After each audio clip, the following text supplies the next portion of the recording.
तो चलिए आज की क्लास, तो मैंने कहा बड़े दिन से हम ना टेक्नोलॉजी के साथ पढ़ रहे हैं, ये उसके साथ पढ़ रहे थे, तो मैंने कहा आज थोड़ा सा हम नए तरीके से पढ़ेंगे। तो आज हम अपने पुराने ट्रेडिशनल मेथड से पढ़ेंगे बोर्ड के साथ। बिल्कुल क्लियरली आपको दिख रहा है ना, कोई दिक्कत तो नहीं है?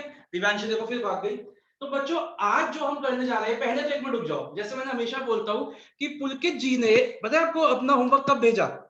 अभी अभी 1 सेकंड पहले अपना होमवर्क भेजा कि शायद चेक ही ना कर पाए, और चलो भेज तो दिया। गिरीश है जो अच्छा बच्चा है, रात को 12 बजे होमवर्क भेजता है, और किसी ने होमवर्क नहीं भेजा। अभिनव ने भेजा था, है ना? अभिनव ने भेजा था, और राघव ने भी भेजा है, राघव ने भी भेजा है। और किसी का नहीं, ना तो मेरे पास जानवी का होमवर्क आया, ना दिव्यांशी का, और ना ही मेरे पास होमवर्क आया है वेदिका का। तो ये प्लीज, ये गलत बात है। आज लास्ट वार्निंग है, नेक्स्ट क्लास में आपको आज का भी वो होमवर्क लास्ट क्लास मैंने अटेंड नहीं करी थी तो मैं करेंगे। आपने लास्ट का 5 मिनट का छोड़ा था बस, ये मुझे याद है। और वीडियो तो देखा है ना? वीडियो हाँ देखेंगे। वीडियो देख ली सर, मैं आज से भेज दूंगा। हाँ भेजोगे, चल ओके बच्चों।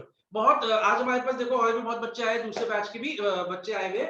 एक बहुत ही इंपॉर्टेंट टॉपिक आज हम करने जा रहे हैं, जिसका नाम है मैनेजमेंट एज आर्ट, साइंस या फिर प्रोफेशन। 3 क्वेश्चन है टोटली, लेकिन हम आज उसमें से 2 करेंगे। ठीक है, आज हम सिर्फ 2 करेंगे क्योंकि आज मेरा प्रॉमिस है आपसे। वैसे तो हर बार बोलता हूं, लेकिन आज मेरा ये प्रॉमिस है आपसे कि 2 क्वेश्चन रटवाऊंगा, लिखवाऊंगा, तभी जाने दूंगा। I promise. रटवाऊंगा, लिखवाऊंगा, तभी जाने दूंगा। नोट्स को कर दो बंद, फेंक दो साइड में। अब यहाँ पे ध्यान दीजिए। सबसे पहले बच्चों देखो, ये जो एक वर्ड है नेचर, ये वर्ड हम बीएसटी में बात मतलब हर चैप्टर में पढ़ेंगे। नेचर ऑफ मैनेजमेंट पढ़ ही रहे, पढ़ा था। Pig goes to MCD, pervasive, intangible group activity, group goal oriented, multi dimensional, continuous, dynamic. फिर हमने पढ़ा था, अभी पढ़ेंगे, दूसरे बैच वाले बच्चे को शायद पता हो, नेचर ऑफ प्रिंसिपल्स, वहां पे भी पढ़ेंगे। फिर चैप्टर है बिजनेस एनवायरनमेंट, उधर भी पढ़ेंगे नेचर ऑफ एनवायरनमेंट। फिर planning, nature of planning, organising, nature of organising, nature of staffing, nature of directing, nature of controlling. मतलब हर चैप्टर में हमें नेचर पढ़ना है। और हमें यह भी पता है कि नेचर इज नथिंग बिग, उसको फीचर्स बोलते हैं। लेकिन आयरनी देखिए आप, जिस चैप्टर का नाम नेचर है, इस चैप्टर का नाम ही नेचर ऑफ मैनेजमेंट है, इस चैप्टर में ही नेचर क्वेश्चन का मतलब कैरेक्टरिस्टिक्स नहीं होता। बेटा मैं ना लास्ट जो क्लास हुई थी, उसके लास्ट के 5-10 मिनट को रिपीट करूंगा, क्योंकि लास्ट क्लास में बहुत बच्चे नहीं आए थे। तो इस चैप्टर में, जिस चैप्टर का नाम ही नेचर ऑफ मैनेजमेंट है, उस चैप्टर में नेचर ऑफ मैनेजमेंट अगर लिखने को आ जाए, तो आपको कैरेक्टरिस्टिक्स नहीं लिखनी। मतलब आयरनी देखिए, सर ये क्या बात कर रहे हो? मतलब आपके मन में गाली तो आ रही होगी, सर ये क्या आप डैश डैश कर रहे हो? पता है ना, वही आ रही है ना बात। देखिए डैश डैश नहीं बोलना। तो यहाँ पे नेचर का मतलब क्या है वो समझते हैं। एक्चुअली हुआ क्या, बहुत से लोग जीके, जरा अपना जीके वीडियो ऑन कर, ये देखो सब नीचे से बंद कर यार। देखो आज मैम नहीं है मॉडरेटर, आज मैं ही हूँ। और अगर आप लोग ऐसे करोगे तो बिना वार्निंग दिए निकाल दूंगा। बहुत इंपॉर्टेंट क्लास है, ऐसे मत करो, ठीक है? हाँ, तो पॉइंट क्या है कि कुछ लोगों ने कहा कि मैनेजमेंट जो है, मैनेजमेंट क्या है? कला है, इट इज एन आर्ट। कुछ लोगों ने कहा कि मैनेजमेंट एक कला है, इट इज एन आर्ट। कुछ लोगों ने कहा कि मैनेजमेंट एक कला नहीं है, वो एक विज्ञान है, इट इज अ साइंस। और कुछ लोग और आगे बढ़ गए और उन्होंने कहा ना तो ये आर्ट है ना ये साइंस है, ये एक प्रोफेशन है। अब आप बोलोगे सर ये प्रोफेशन आर्ट साइंस क्या होता है? देखो बच्चों, आर्ट साइंस प्रोफेशन सब बताऊंगा, लेकिन आपको थोड़ा बहुत अगर पता होगा तो आपने पढ़ा था पिछली 11th क्लास में प्रोफेशन क्या होता है, ठीक है ना? पता होना चाहिए आपको थोड़ा सा। ओके, तो आज हम क्या करेंगे, आज हम देखेंगे कि क्या मैनेजमेंट एक आर्ट है। आज हम देखेंगे क्या मैनेजमेंट एक आर्ट है या एक मैनेजमेंट एक साइंस है। प्रोफेशन हम आज नहीं करेंगे। मेरे को करा मैं तीनों सकता हूं, लेकिन नहीं, हम धीरे धीरे करेंगे। ऐसे करेंगे कि रट जाएगा। पहला पॉइंट ये समझ में आ गया। अब दूसरा पॉइंट, अगर इन तीनों में से कोई भी क्वेश्चन आए, आपको एक बारी में एक एक मतलब आपके पेपर में एक ही लिखने को आएगा, या तो आर्ट आएगा या साइंस आएगा या प्रोफेशन आएगा। तीनों कभी नहीं आएंगे। आई रिपीट, तीनों कभी नहीं आ सकते। हाँ, अगर आपकी माथे की लकीरें बहुत ही खराब है, अगर आपकी माथे की लकीरें बहुत ही खराब है, मतलब आपकी किस्मत फूटी है कि जब सबसे ज्यादा भगवान बोल हो रहा था तब तुम्हारी किस्मत बनाई थी, तो तुम्हारे ये दोनों लिखने को आ सकते हैं। तीनों तो तब भी नहीं आ सकते। आर्ट साइंस बहुत एक बार आ सकते हैं साथ में। और मैं आपको बताता हूँ अपना अपना वो एक्सपीरियंस कि मुझे पढ़ाते हुए हो गए अब 11 साल के करीब। मैं 2010 में शुरू किया था, तो 2010 से लेके 21 जो अभी चल रहा है, पूरे मेरे करियर में सिर्फ एक बार ऐसा हुआ था और वो बैच मेरा सबसे घटिया बैच था, तो देखो उनकी किस्मत सबसे खराब थी। ठीक है, सबसे ज्यादा बेकार बच्चे थे, सबसे ज्यादा खुराफाती बच्चे थे, तभी उनकी ले ली भगवान ने आर्ट साइंस डाल के। तुम्हारी तो पहले ही ले ली कोविड के चक्कर से, तुम्हारी college school life college life सब बर्बाद हो गई, तो तुम्हारी मेरे को नहीं लगता कि और लेगा भगवान, तो तुम्हारे लिए आर्ट साइंस अलग अलग ही आएगा, तो चिंता मत करो। ठीक है, ओके। अब दूसरा तो हाँ जी बेटा, क्या हुआ? नेचर कैरेक्टरिस्टिक्स होते हैं, बट इस चैप्टर में क्या है? इस चैप्टर में आर्ट साइंस या प्रोफेशन, और ये कभी एक साथ नहीं आते? तीनों नहीं आ सकते, एक आ सकता है, आर्ट आ जाएगा या साइंस या प्रोफेशन। अब मैं तेरे को बताऊंगा पहला पॉइंट बता दो एक बार। कौन सा पहला पॉइंट क्या बोला था? कौन सा पॉइंट? पहला पॉइंट आप कह रहे थे ना, मैंने कहा था कि इस चैप्टर में क्या होएगा कि अगर क्वेश्चन आ जाए explain the nature of management, तो आपको वो कैरेक्टरिस्टिक्स नहीं लिखनी है, आपको इसमें से कुछ लिखना है, बताऊंगा, डिस्कशन कर रहे हैं। ठीक है, समझ में आ गया? ओके। अब बच्चों सबसे बड़ा पॉइंट क्या है, इन क्वेश्चंस की प्रेजेंटेशन थोड़ी अलग है। तो इसकी दो प्रेजेंटेशंस मैंने लास्ट क्लास में भी बताई थी, लेकिन आज मैं फिर बता रहा हूं क्योंकि मेरा मूड भी बहुत अच्छा है, आज मौसम भी बड़ा सुहाना है ना। आज तो इंडिया गेट जाने वाला मौसम है, लेकिन अब क्या करें, इसने कोरोना ने भी ना ले ली अच्छी खासी। चलो कोई नहीं। तो अब यहां देखते हैं, अगर इन तीनों में से आपके पेपर में कोई भी क्वेश्चन आ जाए तो आपको प्रेजेंटेशन कैसे करनी है। अभी कोई नहीं लिखेगा, अभी कोई नहीं लिखेगा, सिर्फ यहां देखोगे, मैं टाइम दूंगा, आपको कॉपी कर लेगा। लेट अस अज्यूम एक बच्चे के पेपर में आर्ट आया, एक की में साइंस आया, एक की में प्रोफेशन है, तीनों का मैं क्वेश्चन देता हूं। तो सबसे पहले आप लिखोगे, अगर क्वेश्चन शुरू हो रहा है इसके कॉन्टेक्स्ट में कि इस मैनेजमेंट इन आर्ट, अगर ऐसे क्वेश्चन शुरू हो रहा है तो आपका आंसर भी यस और नो से शुरू होगा। अगर क्वेश्चन डायरेक्टली शुरू हो रहा है explain the nature of management as art, तो आपका आंसर यस और नो से शुरू नहीं होगा। समझ में आ गई बात? अगर क्वेश्चन इससे शुरू हो रहा है तो आपका आंसर भी यस और नो से शुरू होगा। अगर क्वेश्चन इससे शुरू नहीं हो रहा तो आपका आंसर नहीं शुरू। ठीक है, तो मैं यहाँ पे लिख रहा हूं, मैं यहाँ पे लिख रहा हूं, अगर आप जो भी हुआ वो लिख के आप देखोगे, now let us explain the nature of management as art. सबसे पहले आप क्या करोगे, डेफिनेशन लिखो। सबसे पहले आप डेफिनेशन लिखोगे, या तो आर्ट की, क्योंकि आपके पेपर में या तो आर्ट आएगा, या फिर साइंस, या फिर प्रोफेशन, तीनों नहीं आएंगे। सबसे पहले आपने ये लिखा। मैं आपकी जगह होता तो आपको पता ही है मैं क्या करता, इसको बॉक्स में डाल के आता, अच्छे से इसको बॉक्स में डाल के आइए। दो दो लाइन की डेफिनेशन है, तीनों की दो दो लाइन की डेफिनेशन। उसके बाद मैं क्या करता, मैं लिखता फीचर्स ऑफ आर्ट। मैं ना आर्ट के लिए ए लिख रहा हूं, साइंस के लिए एस लिखा हूं, या प्रोफेशन के लिए पी लिखा हूं, थोड़ा टाइम बचाने के लिए ये लिखता। एक फ्लो चार्ट बना के आता। अब देखो, आर्ट के तीन फीचर्स होते हैं, साइंस के भी तीन फीचर्स होते हैं, प्रोफेशन के भी तीन फीचर्स होते हैं। देखो थोड़ी कलाकारी आप यहाँ पे कर सकते हो, अगर आप आर्टिस्ट आर्ट के बारे में लिख रहे हो, तो अगर आप थोड़ी बहुत आर्टिस्ट हो, अच्छा खासा कर लेते हो, तो आप एक ये बना सकते हो। अब ये कौन बताएगा कि मैंने क्या बनाया, आप तीन ये बना सकते हो। कोई बताएगा ये क्या बनाया मैंने? कोई बता सकते हैं मैंने क्या बनाया? दिमाग चलाओ। Sir flow chart. Flow chart तो है, फ्लो चार्ट में ये है क्या? सर जिस पे वो ड्राइंग बनाते हैं। अरे वाह, ये मेरा सच्चा बच्चा है। बच्चे बोलते थे कैनवस है, देखो देखो और आया लैम्प शेड है, ये कैनवस है। तुम ही मेरे सबसे अच्छे बच्चे हो, मैं मान गया। तुम्हारे लिए चॉकलेट्स रेडी है, आने वाली है, सेकंड दूसरे बैच में जा चुकी, तुम्हारे लिए भी तैयार कर रहा हूं मैं। ठीक है, तुम्हारे लिए चॉकलेट्स भेजू या बोल के तेरे लिए लिकर वाली भेजू, थोड़ी लिकर बेस्ड है ना वो है। ओए ठीक है, ठीक, आज ही अभी बात करते हैं क्लास के बाद। तो आप कैनवस बना सकते हो अगर आर्ट का क्वेश्चन आए। अगर साइंस का क्वेश्चन आए तो आप बना सकते हो बीकर, इस तरीके का बीकर बना सकते हो आप, है ना, या कुछ भी इस तरीके से, क्या इसके अंदर लिखो, जैसे इसके अंदर फीचर लिखा। और अगर प्रोफेशन का क्वेश्चन आए तो आप बुक बना सकते हो। ये मेरी कलाकारी है।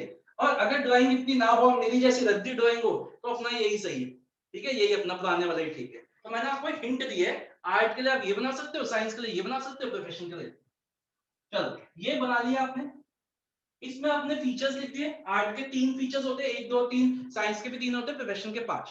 उसके बाद आप लिखोगे now let us C whether management fulfills all the features of art, या फिर साइंस, या फिर प्रोफेशन। ठीक है ना, ऐसे लिखिए। अब इतना समझ में आया? अब हम क्या करेंगे? नहीं दे रहा, हाँ जी, कुछ कह रहे बेटा, क्या कह रहे? दिखाई नहीं दे रहा? अच्छा, एक वाला पार्ट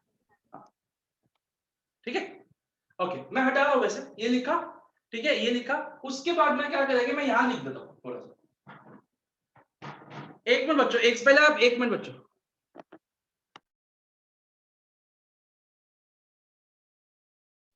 सर आप अनम्यूट हो। सर आप म्यूट हो। पहले आप इतना कॉपी करिए बच्चों, ठीक है, फिर आगे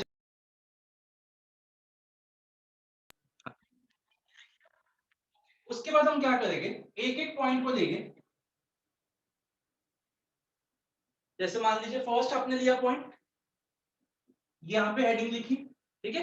उसके बाद हम क्या करेंगे, यहां से ये छोड़ दीजिए, ये आप छोड़ दीजिए। उसके बाद आप यहां से पहला पैराग्राफ बनाओगे। देखिए बच्चों याद करिए, मैंने आपको हमेशा कहा है कि पॉइंट्स में लिखना है। देखिए ये पहला और आखिरी क्वेश्चन है पूरी बिजनेस स्टडीज में, जिसमें मैं आपको कह रहा हूं कि पॉइंट्स में नहीं लिखना, पैराग्राफ में लिखना है। आपको दो पैराग्राफ बनाने हैं। पहला पैराग्राफ बनाया, इस पैराग्राफ को आप या तो ये जो पॉइंट है उसको आप आर्ट के पॉइंट ऑफ व्यू से समझाओगे, या साइंस के पॉइंट ऑफ व्यू से, या प्रोफेशन, मतलब आप आर्ट के पॉइंट ऑफ व्यू से लिखोगे या साइंस या प्रोफेशन। फिर आप यहाँ पे एक लाइन और छोड़ दीजिए, फिर आप भी एक लाइन और छोड़िए। उसके बाद अगेन आप एक पैराग्राफ बनाएंगे, सेकंड पैराग्राफ, और इस पैराग्राफ में सेम पॉइंट को आप मैनेजमेंट के पॉइंट ऑफ व्यू से लिखोगे कि क्या मैनेजमेंट इसको फुलफिल करता है या नहीं करता। समझ में आया? दो पॉइंट्स बनाए, दो पैराग्राफ बनाए, ऐसे आप सारे पॉइंट्स के साथ करोगे। पहला पॉइंट हो गया, फिर आपने दूसरा पॉइंट लिखा, उसके भी ये लाइन छोड़ दी, फिर दो पैराग्राफ बनाए, लाइन छोड़ दी, फिर दो पैराग्राफ बनाए। ऐसा ये आर्ट, साइंस या फिर प्रोफेशन, ये मैनेजमेंट, ठीक है। अगेन ऐसा तीसरे के साथ भी किया। उसके बाद फाइनली आपने नीचे लिखा conclusion, that on the basis of above discussion we can conclude that management is an art or not an art, is an science or not a science, is a profession or not a profession, ठीक है। ये जल्दी से copy करिए आप। ये मैंने दो बनाए हैं, एक और दो, आप तीनों बनाओगे, ठीक है, तीन है, क्योंकि आर्ट के भी तीन फीचर्स है, साइंस के भी तीन फीचर्स है। सर हाँ जी बेटा। सर जैसे हमने पहले फर्स्ट पॉइंटर लिखा, फिर हम लाइन छोड़ के उसको एक्सप्लेन करेंगे, ये लिखा आपने इसमें। जब आपने पहला पॉइंट हाँ एक मिनट,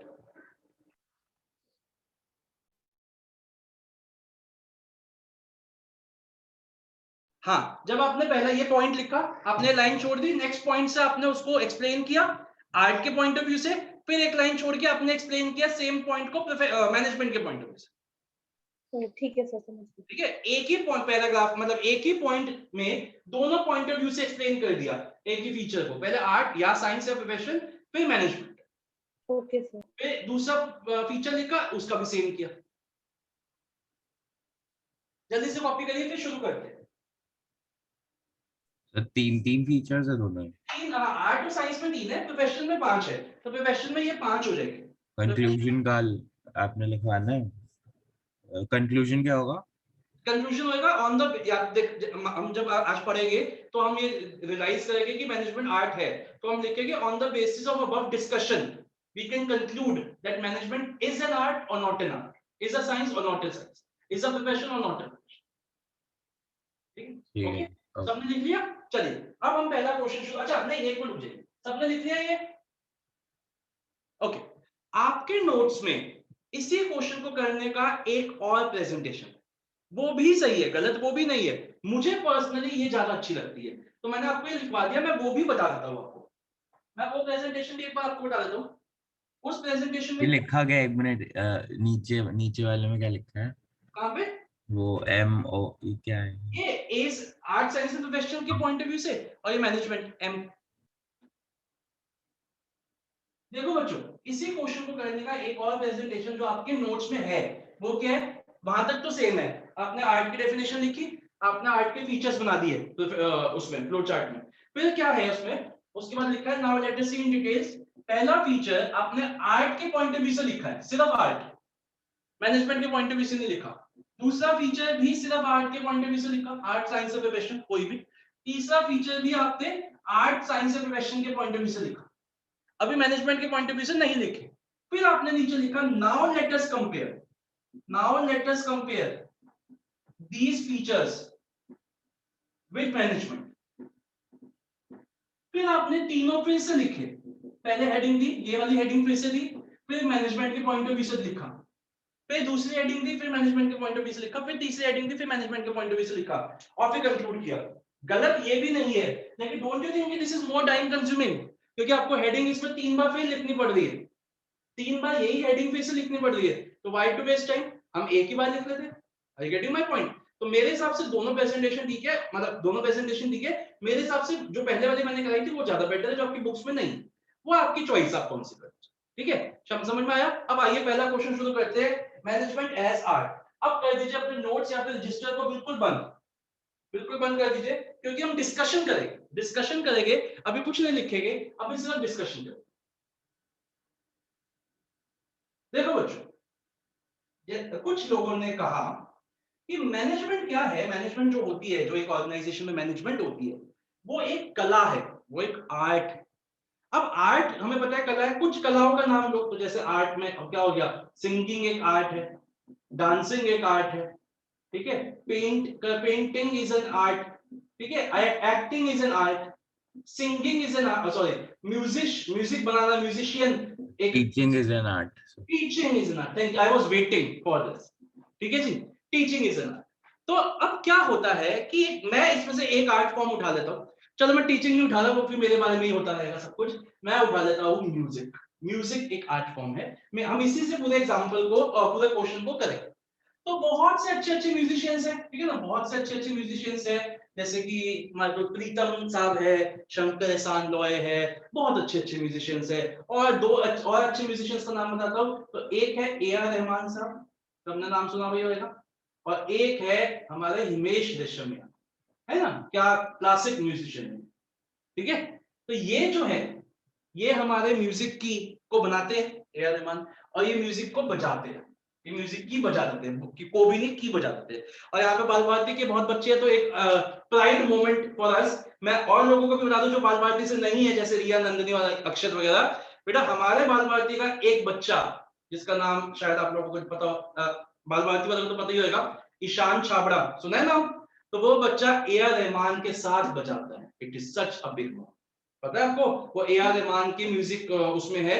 और जैसे बहुत सी अब तो वो उसका भी देने लग गया है, जो वेब सीरीज आती है, शी आई थी एक नेटफ्लिक्स पे, उसका भी म्यूजिक उसने दिया था, प्लस वो मूवीज में भी करता है, हाईवे में भी था, उसका म्यूजिक था। मैं ऐसे बता रहा हूँ अपने, मतलब हम बता रहे हैं आपको कि कौन से स्कूल से हमें, सर बादशाह भी तो था सर, आदित्य प्रतीक भी है ना एक?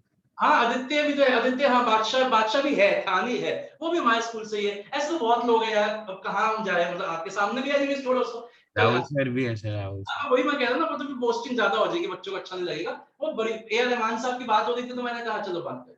तो देखो बच्चों, अब मेरा सवाल आपसे ये है कि क्या म्यूजिक को इन लोगों ने पैदा किया है, मेरे को बताइए, क्या म्यूजिक को इन लोगों ने जनरेट किया है, क्या म्यूजिक को इन लोगों ने जन्म दिया है? बिल्कुल भी नहीं। ये म्यूजिक इन लोगों के आने से पहले था, ये है, अभी भी है, ये चले जाएगी तब भी म्यूजिक रहेगा।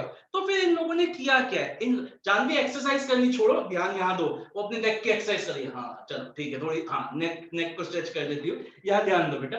हाँ, तो पॉइंट क्या है कि इन लोगों ने म्यूजिक को बनाया नहीं है, इन्होंने म्यूजिक को यूज करके, अपना टच देके, उससे कुछ अच्छा और अच्छा म्यूजिक क्रिएट किया है। तो बेसिकली क्या हुआ, आर्ट में हम एक ऐसी नॉलेज को यूज करते हैं, एक ऐसी नॉलेज को यूज करते हैं जो पहले से एग्जिस्ट करती थी, और उससे कुछ अचीव करते हैं, समझ में आया?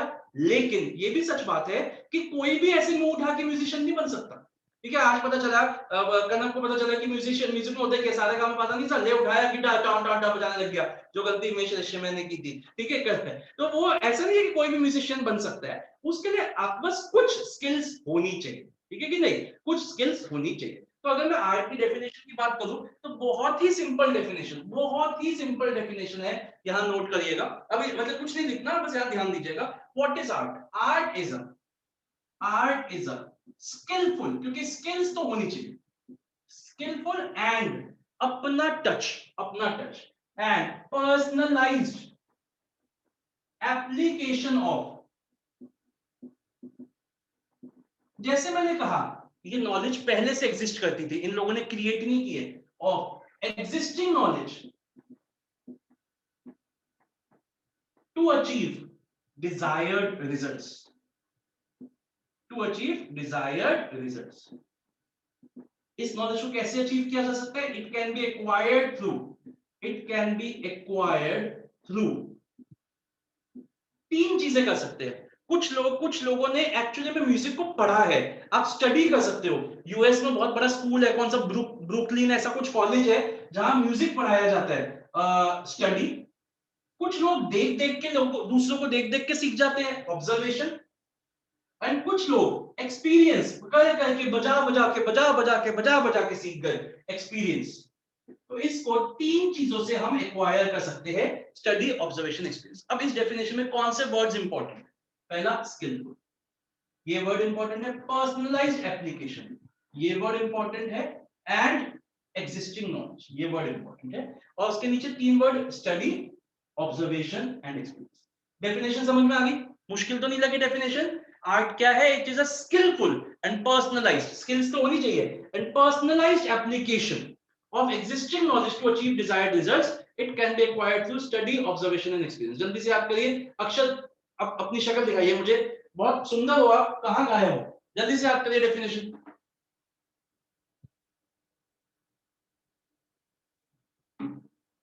बहुत ही छोटी डेफिनेशन है, दो एक लाइन की, जल्दी से याद करिए। अक्षर गोयल जी प्लीज आइए सामने। हो गई? जल्दी से याद। बहुत ही सिंपल दो लाइनों की डेफिनेशन है। Art is a skilful and personalised application of existing knowledge to achieve desired results. It can be acquired through study, observation and experience. Riya कहां चली गई? नंदिनी एक बार बात कर लो, कहां वो लीव कर गई है, पूछ लेना उससे। जल्दी से याद करिए। हो गई? क्लियर है? सिंपल है? चलिए एक बार फिर से बोलेंगे, आप सब बच्चे अनम्यूट करिए, जल्दी से बोलेंगे। आर्ट इज अ, जल्दी बोलिए, जल्दी से। Skillful and skillful personalized and application personalized application for of existing existing knowledge knowledge to to achieve achieve desired desired results. It results. can It be can be achieved acquired through through study, study, observation observation, and and experience. Experience. समझ में आ गया? It अब can be acquired, इसको हम पा सकते हैं study करके, फॉर्मल स्कूल्स होते हैं, आप ऑब्जर्व करके, लोगों को देख देख के, और experience.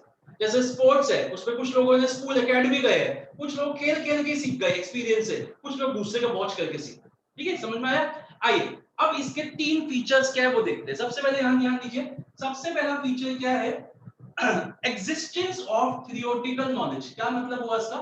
Existence of theoretical knowledge का मतलब क्या हुआ कि अभी मैं समझाऊंगा आपको सारा, अभी आप सिर्फ हेडिंग पर ध्यान दीजिए। एग्जिस्टेंस ऑफ थियोरेटिकल नॉलेज, अभी सिर्फ हेडिंग पर ध्यान दीजिए, डिटेल में बात करेंगे। नेक्स्ट क्या हुआ? पर्सनलाइज्ड एप्लीकेशन, ये तो डेफिनेशन से ही बन गया, पर्सनलाइज्ड एप्लीकेशन। और तीसरा क्या हुआ? It is based on practice and creativity. It is based on practice and creativity. समझ में आ गया? ठीक है, अब इसको याद करते हैं। अभी आप इसके अंदर का मत दिमाग लगाओ कि अंदर क्या है। अभी सिर्फ हेडिंग्स पे ध्यान दो। ईट, पाव भाजी, बहुत अच्छा हमारा इंडियन फूड है। जल्दी से याद करते हैं हेडिंग, ईट पाव भाजी। किसी को भल्ले पापड़ी पसंद है तो भल्ले पापड़ी कर देना। ईट पाव भाजी है खाने की चीज खाने की रखना। जल्दी से याद करें, ईट पाव भाजी। ई से existence of theoretical knowledge, P से पर्सनलाइज्ड एप्लीकेशन, और बी से based on practice and creativity. ऊपर नीचे भी हो सकते हैं, कोई डरने की बात नहीं है कि आपको पहले पाव याद हो गया भाजी बाद में याद हो। ठीक है, जल्दी से याद करिए। अब इसके बाद क्या करेंगे, एक एक पॉइंट को आर्ट के पॉइंट ऑफ व्यू से समझेगा, मैनेजमेंट को। जल्दी से याद करिए।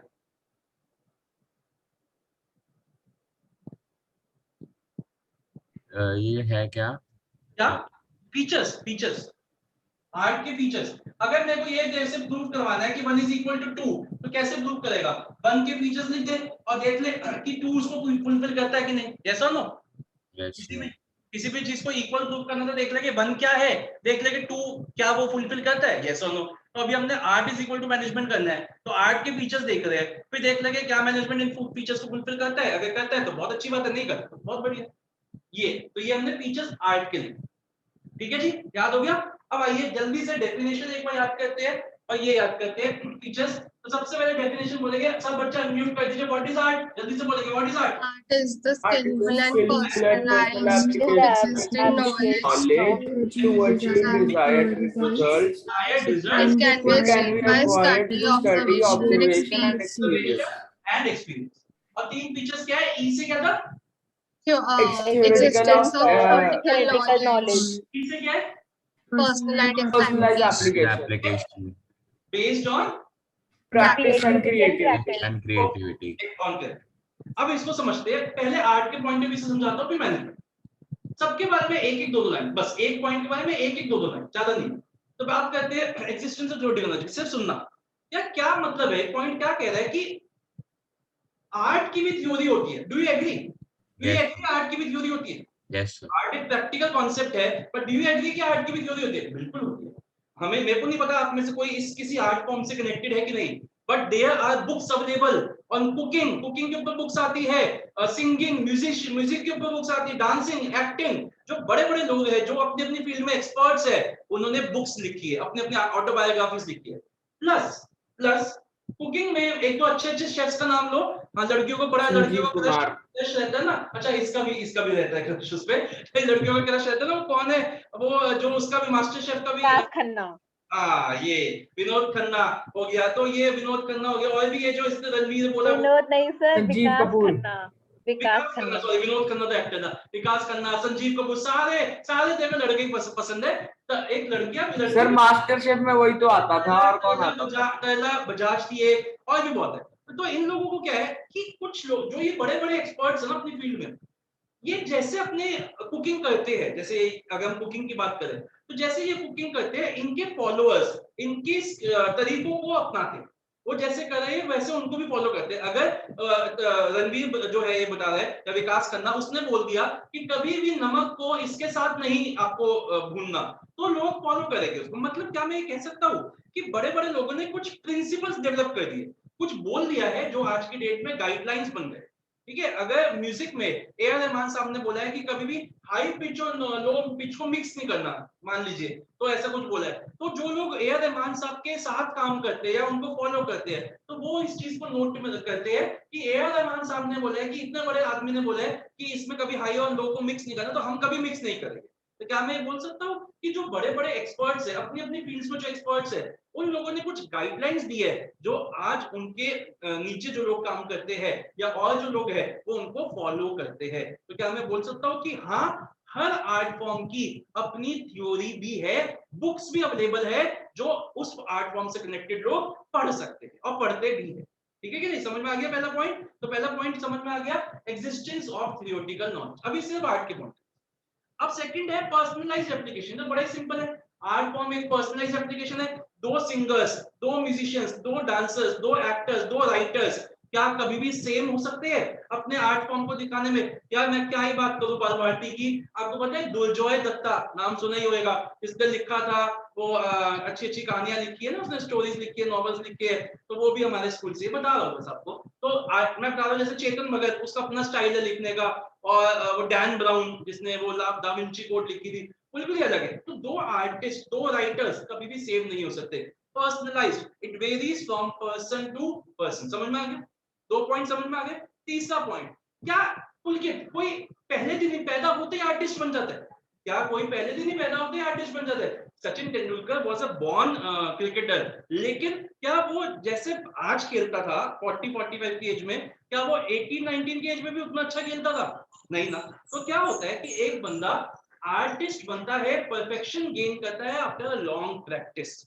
और जब वो क्या रियाज चाहिए। हाँ, रियाज, मैं वही कह रहा था, और मैं बिग बॉस से जोड़ रहा था आपकी इसमें। इस बिग बॉस में इस बार वो आया था ना, वो सिंगर कौन था, क्या नाम था उसका? राहुल बाते। राहुल वेद। वो भी तो बेचारा रोज बैठे हुए बाहर रियाज करता रहता था, गाने गाता रहता था। अली गाना आ गया उसका। है? गाना आ गया उसका। क्या गाना आ गया? हाँ, वो मतलब है ही यार, वो तो बहुत अच्छा गाता था। तो कहने का मतलब क्या, बिल्कुल सही बोल के तुम बोला, रियाज चाहिए आपको, रोज अपनी स्किल को क्या करना है, ऑनर करना है, उस स्किल को और अच्छा करना है। और लेकिन जब आप प्रैक्टिस करते हो तो क्या वही रोज एक ही चीज प्रैक्टिस करते हो? नहीं, आपको क्रिएटिविटी करनी है, आपको कुछ नई नई चीजें रोज एक्सपीरियंस करके देखनी है, कुछ नया करना है, इनोवेशन लानी है। तो तीसरा पॉइंट क्या होता है कि art is a based on practice and creativity. For example, हम सबको पता है कि सारा म्यूजिक सारे गामा पाधा नीसा से बनता है, लेकिन तब भी किसी एक म्यूजिशियन का, शंकर का भी बहुत अच्छा, शंकर सांलोय का बहुत अच्छा म्यूजिशियन है, सॉरी बहुत अच्छा म्यूजिक है, सलीम सुलेमान का बहुत अच्छा म्यूजिक है, प्रीतम जी की बहुत अच्छी कॉपी होती है, ठीक है ना। तो ये जो अच्छे अच्छे सिंगर म्यूजिशियंस है, ये किस तरीके से अपने उसी नॉलेज को मिक्स करते हैं और क्रिएटिविटी देते हैं, दैट इज द पॉइंट, ठीक है ना। तो पॉइंट क्या है, तीनों पॉइंट समझ में आ गए आर्ट के पॉइंट ऑफ व्यू से। अब मैनेजमेंट के पॉइंट ऑफ व्यू से रिलेट करते हैं। सबसे पहला पॉइंट क्या है कि क्या सर मैनेजमेंट की अपनी थ्योरेटिकल नॉलेज है? बताइए, आप बताइए, क्या मैनेजमेंट की अपनी थ्योरेटिकल नॉलेज है? बताइए। यस, ये क्या है? ये है तो मैनेजमेंट की अपनी थ्योरेटिकल नॉलेज है, मैनेजमेंट की अपनी बुक्स है, मैनेजमेंट की अपनी सब्जेक्ट्स है, अब जो एक मैनेजर को पढ़नी होती है। तो यस, मैनेजमेंट की अपनी थ्योरेटिकल नॉलेज है, पहला पॉइंट फुलफिल होता है। क्या मैनेजमेंट एक पर्सनलाइज्ड एप्लीकेशन है? क्या दो मैनेजर्स सेम होते हैं एक ऑर्गेनाइजेशन को मैनेज करने में? नहीं। मैं दो एग्जांपल देता हूं, बहुत ही अच्छे मैनेजर्स का नाम लूंगा। मुकेश अंबानी, सबको पता ही है, वेरी वेरी बिग बिजनेसमैन, मतलब बिगेस्ट कह लीजिए। और दूसरे हैं हमारे नहीं, मार्क जकरबर्ग। दोनों ही अव्वल है, दोनों ही बहुत बड़े लोग हैं, दोनों ही बहुत सक्सेसफुल है, लेकिन दोनों की मैनेजमेंट करने की जो तरीके हैं बिल्कुल ही डिफरेंट। मुकेश अंबानी यूज करता है अपनी ऑर्गेनाइजेशन में close door policy. What is close door policy? Close door policy का मतलब है कि इसकी कंपनी में बहुत स्ट्रिक्ट एनवायरनमेंट है, मतलब जो सबऑर्डिनेट्स है वो ऐसे ही कोई भी मुकेश अंबानी के कैबिन में नहीं जा सकता। मुकेश अंबानी से सिर्फ उसकी कंपनी के भी एक या दो लोग मिल सकते हैं, सिर्फ एक या दो जो उसके सबऑर्डिनेट। और कोई भी बंदा अगर मिलना चाहता है मुकेश अंबानी से तो पॉसिबल ही नहीं है। इसने ऐसा अपने आप को बना रखा है, मैं बॉस हूं, इस तरीके से उसने अपना आप को बना रखा। On the other hand mark Zuckerberg बिल्कुल ओपन, निक्कर में घूमता रहता है, कहीं भी चला जाए, किसी का भी मन करे, कोई भी लोअर लेवल का भी बंदा हो, सीधा उसके कमरे में घुस जाए। इनफैक्ट उसका कोई कमरा ही नहीं है, अगर आपको पता हो, उसका देखना आप जाके, उसका यूट्यूब वगैरह में ऑफिस वगैरह, उसका अलग से कोई ऑफिस ही नहीं है, उसका वो सबके बीच में ही बैठ के काम कर रहा हो, उसका कोई ऑफिस नहीं है। उसका जो कैबिन है वो ग्लास का है, सब कुछ ट्रांसपेरेंट है, उसकी बिल्डिंग में कोई फ्लोर सिस्टम नहीं है, सब एक ही लेवल पे काम करते हैं। मतलब उसके लिए उसने बोल रखे जिसको जब बात करनी हो, चाहे वो मेरी कंपनी का गार्ड ही क्यों ना हो, वो आ सकता है मेरे पास। दोनों अव्वल है। तो क्या मैं कहने का मतलब है, ये इसने यूज किया कि ओपन डोर पॉलिसी। मैं ये नहीं कह रहा कि ये ज्यादा अच्छी है या ये ज्यादा अच्छी है, मैं बस आपको बता रहा हूँ कि दो लोग नंबर 1 मैनेजर्स, बट दोनों का काम करने का तरीका बिल्कुल ही अलग। कंपनीज की डिसएडवांटेज होती है, सही है, क्या डिसएडवांटेज? फ्रेंडली एनवायरनमेंट नहीं होता डिसएडवांटेज नहीं, किसने बोला? क्लोज डोर में। क्यों डिसएडवांटेज? क्यों डिसएडवांटेज? सर आपको लग रहा है कि आप फेसबुक को कोई डिसएडवांटेज है? सर क्लोज डोर में जैसे हम हाँ, नहीं फ्रेंडली एनवायरनमेंट नहीं होता। नहीं, वो ठीक है। मैं क्या कह रहा हूँ, आपस क्या देखो लग रहा है रिलायंस इंडस्ट्रीज कहीं से लॉसेस में है? वो तरीका है, वो आप किस तरीके से अपने, यार किसी के मम्मी पापा बहुत स्ट्रिक्ट होते हैं, किसी के मम्मी पापा बड़े ओपन होते हैं, ये बच्चे तो सबके अच्छे हैं, तो ये नहीं कह सकते हम गलत है सही। वो अपने हिसाब से मुकेश अंबानी ने कर रखा है, मैं उसमें नहीं जा रहा, हम उसमें नहीं जा रहे। अंबानी ने मेनली प्रोटेक्शन के लिए कर रखा होगा, क्योंकि उसके घर पे तो आए दिन बॉम्ब फोड़ते रहते हैं। ऐसे तो मार्क जकरबर्ग उससे भी बड़ा है भाई। मैं ये नहीं कह रहा कि इसने क्यों कर रखा है, मैं बस आपको बता रहा हूँ कि दोनों का काम करने का तरीका कितना अलग। तो दैट मींस कि it is also a personalised application. ये वाला पॉइंट भी हमारा क्या होता है, फुलफिल होता है, ठीक है जी।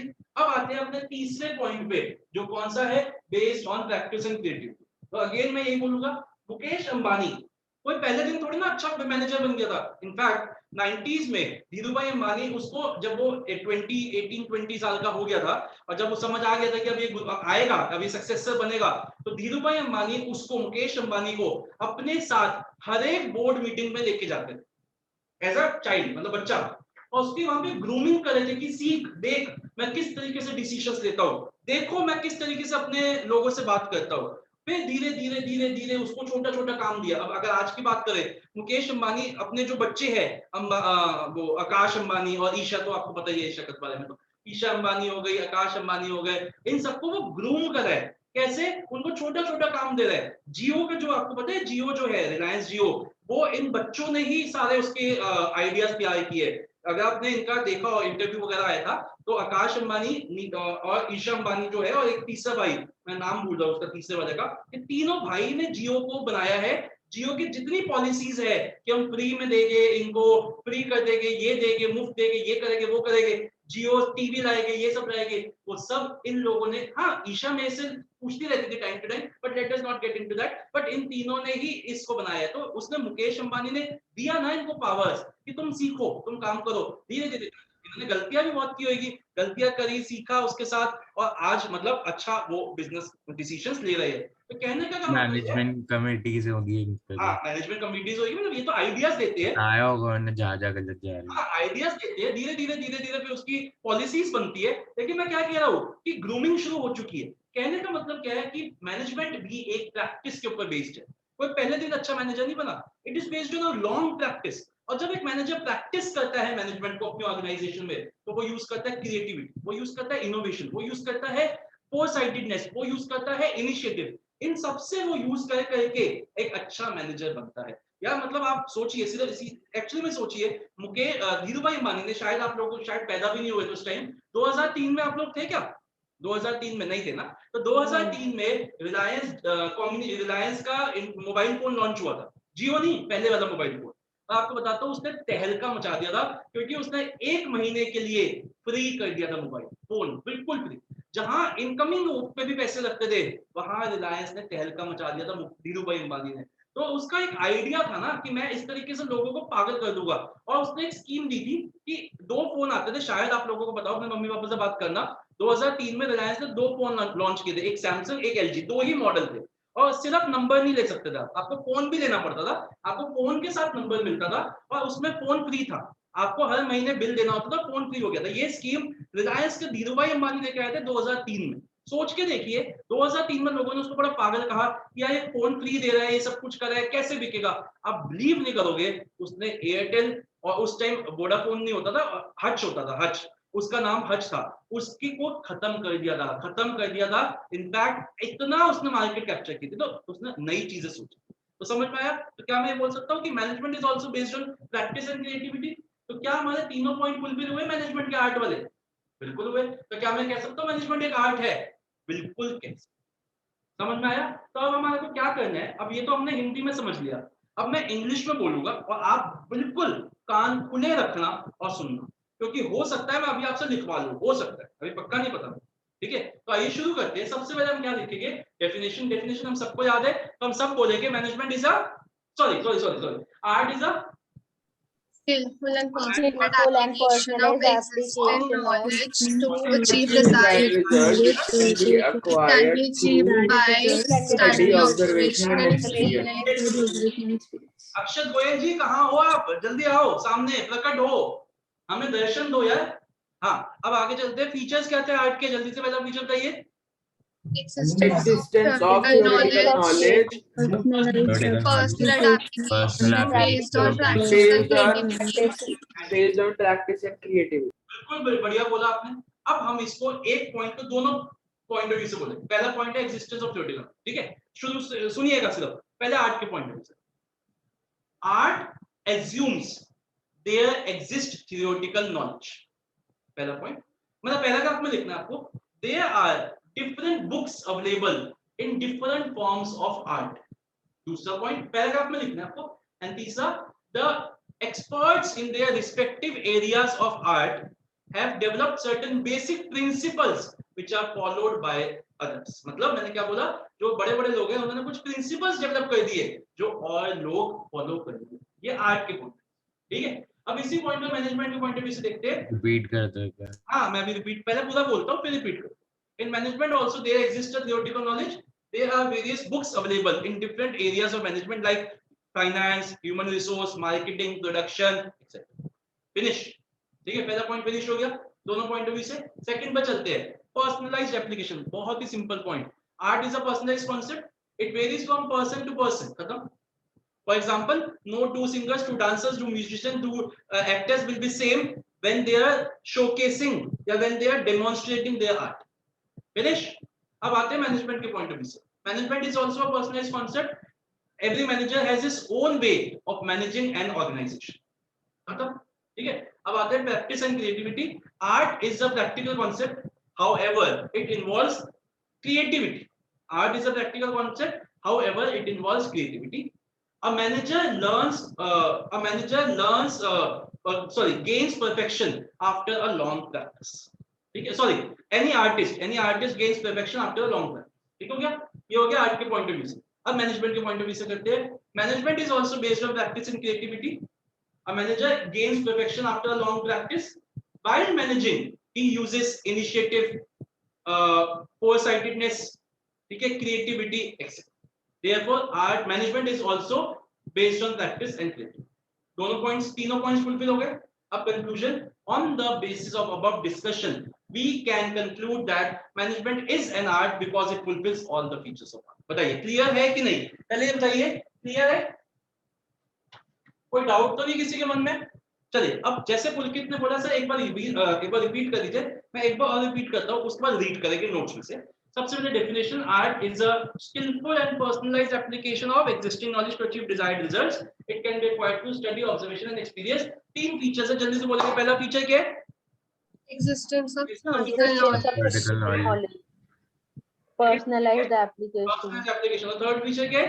is the practice and creativity. अब आर्ट के पॉइंट ऑफ व्यू से पहला फीचर करते हैं एक्जिस्टेंस ऑफ थ्योरेटिकल नॉलेज. तो all art forms assumes that there exists certain theoretical knowledge. Experts in their respective areas of art have developed certain basic principles which are followed by others. There are a lot of books available in different areas of art such as music, dance, singing, etc. Clear है पुलकित? ठीक है, अब इसको management के point of view से करते हैं. Management also assumes that there exists a theoretical knowledge. There exist different books in different areas of management like finance, marketing, human resource, sales, promotion, etc. Clear? Okay. Next point, personalized application. Art is a personalized concept as it varies from person to person. For example, no two singers, two dancers, two musicians will be ever be same.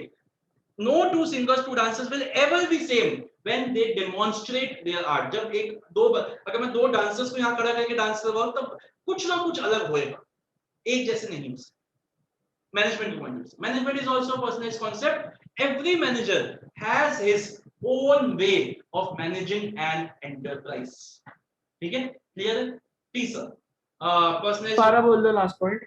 Every manager has his own way of managing an enterprise. ठीक है, based on practice and creativity. Art is a practical concept, however it involves creativity. Management के point of view से, management is also a practical concept. A manager gains perfection after a long practice. However, while practicing, he uses a combination of initiative, foresightedness, ठीक है, creativity, etc. बस. Conclusion. On the basis of above discussion, we can conclude that management is an art. Right? Clear हुआ? अच्छे से याद, मतलब अच्छा से समझ आ गया? ठीक है, अब ऐसा करते हैं 2 बार 3 बार तो मैंने बोल दिया, एक बार रीड करते हैं साइड बाय साइड और अच्छे से हमारा को ग्रिप बन जाएगी. आइए जल्दी से आइए. कम टू पेज नंबर 1.5 पे आइए. पहले आर्ट की डेफिनेशन करेंगे. Art refers to,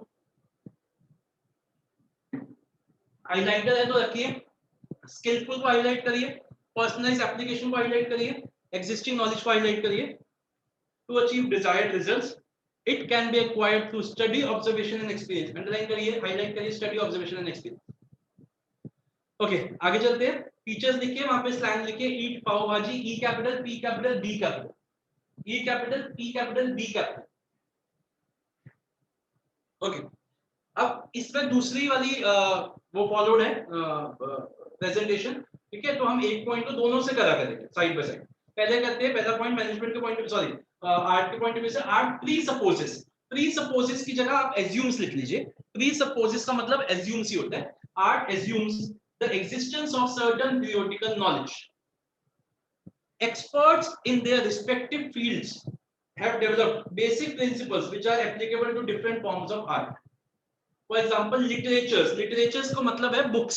Books are available in dancing, acting, music and are widely accepted. मतलब बहुत लोग यूज करते हैं, पढ़ते हैं।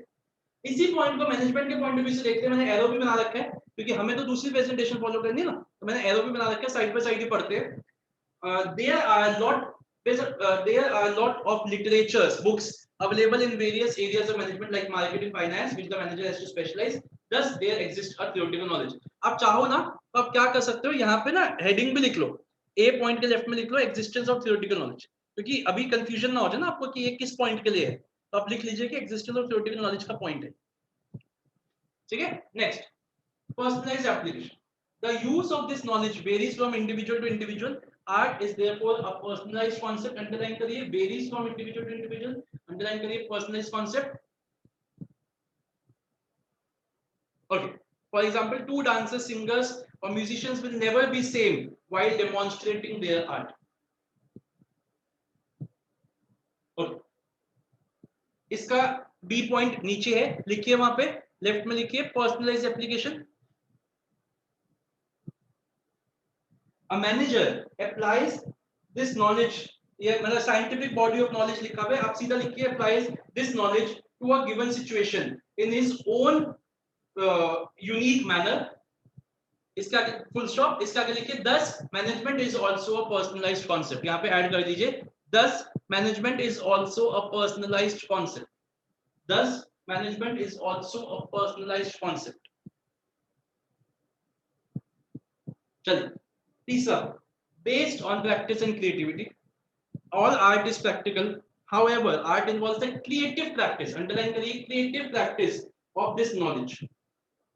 For example, we all know that all the music is based on 7 basic notes. Such as, however, what makes a composition of a musician different is his own use of these notes in a creative manner. सबको पता है कि सारा music सारे गानों वाला नहीं, सब इससे ही बनता है, लेकिन कैसे एक म्यूजिशियन अपने म्यूजिक को मिक्स करता है, that makes all the difference. ठीक है, आगे चलते हैं, इसी को तीसरे पॉइंट सी से पढ़ते हैं। सी के लेफ्ट में लिखिए, based on practice and creativity, a successful manager practices the art of management in his day-to-day job of managing an enterprise. A good manager works through a combination of practice, creativity, imagination, initiative, innovation, etc.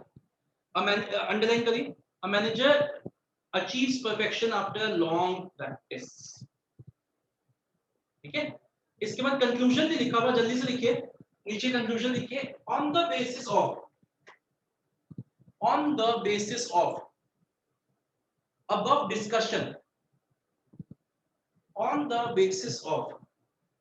discussion, we can safely conclude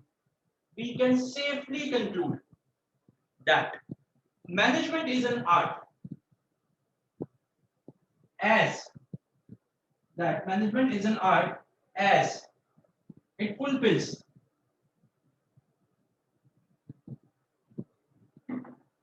all the features of art.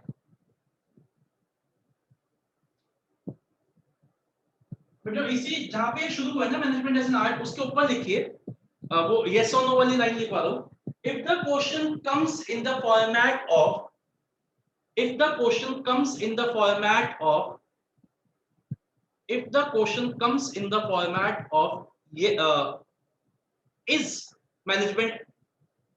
is management an art or not, if the question comes in the format of, ऐसे लिखिए inverted columns में, is management is an art or not, then your answer will also start with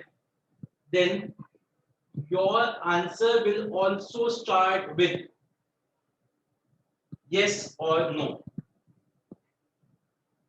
Your answer will also start with yes or no. Okay. अब करिए notes को बंद और अब आइए आज का लास्ट क्वेश्चन, साइंस। इतना 15 से 20 मिनट ही लगेंगे, जल्दी से कर। सर, हाँ जी बेटा। सर मेरी क्लास है अभी। आपकी क्लास है दूसरी? एक तो नहीं रुक सकते अभी 15 मिनट 20 मिनट? सर 1 बजे ही है। अच्छा चलो ठीक है, कोई आप लीव करो। चलिए शुरू करते हैं। तो साइंस देखते हैं। देखो साइंस होता क्या है, पहले तो हम ये समझते हैं कि साइंस होता है। तो साइंस, अभी नोट्स बंद कर दो। साइंस में कुछ ये आत्मा, परमात्मा, धर्मात्मा, चुड़ैल, डायन का कुछ नहीं होता। इनकी ना कोई प्रकोप है ना कोई स्कोप है। साइंस का ये मानना है कि एक सिस्टमेटिक बॉडी है, वो एक ऐसी फील्ड ऑफ स्टडी है जो हर चीज के पीछे का रीजन देखती है। अगर आप चलती हुई बस से उतरते हो, जंप करते हो, तो आप मोशन में रहते हो, थोड़ी देर आप भी भागते हो, क्यों? ऐसा नहीं है कि आपके पीछे चुड़ैल लग गई, नहीं, आपके पीछे एक रीजन है वो। अगर आप बैठे हुए हो गाड़ी में पीछे और आगे भैया ने ब्रेक लगाया तो आपको एक जर्क लगता है, वाई? रीजन। वो पेड़ के नीचे बैठे हुए अपनी बंदी के साथ, ऊपर से आके कोई डंडा पड़ा, इसके पीछे रीजन नहीं है, इसके पीछे पुलिस वाला है, ठीक है? चले एनीवेज, अगर ऊपर से आके कोई सेब गिरा, उसके पीछे रीजन है। तो हर चीज का रीजन है साइंस में। तो साइंस में बेसिकली है क्या, वो एक ऐसी फील्ड ऑफ स्टडी है जो ये बताती है कि जो भी हो रहा है वो क्यों हो रहा है। ठीक है, आइए अब हम इसकी डेफिनेशन देखते हैं। नोट्स कर दो बंद, दिव्यांशी ध्यान दो सामने यहाँ पे। तो साइंस क्या है? It is a systematized body of knowledge. Systematized body of knowledge that explains certain, जो भी हो रहा है देश में या दुनिया में, वो क्यों हो रहा है? Certain general truths or the operation of general laws, कि जो भी हो रहा है नेचर में उसके पीछे का क्या रीजन है। तो इसमें जो इंपॉर्टेंट वर्ड्स है वो क्या क्या हो गए? Systematised body of knowledge, very important, general truths and general laws. तो जल्दी से डेफिनेशन को याद करते हैं। What is science? It is a systematised body of knowledge that explains certain general truths और the operation of general laws. जल्दी से याद करिए। certain general truths or the operation of general law। जल्दी से याद करिए।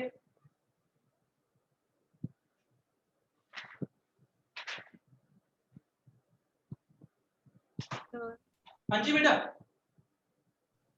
सर आप थोड़ा लेफ्ट में लिख दो और बहुत ज्यादा राइट में तो दिखाई नहीं। सॉरी अब ये चीज रियलाइज, अब दिख रहा है? Yes sir. हाँ मैं अगली बार लिख दूंगा यहाँ पे, अभी तो दिख रहा है ना।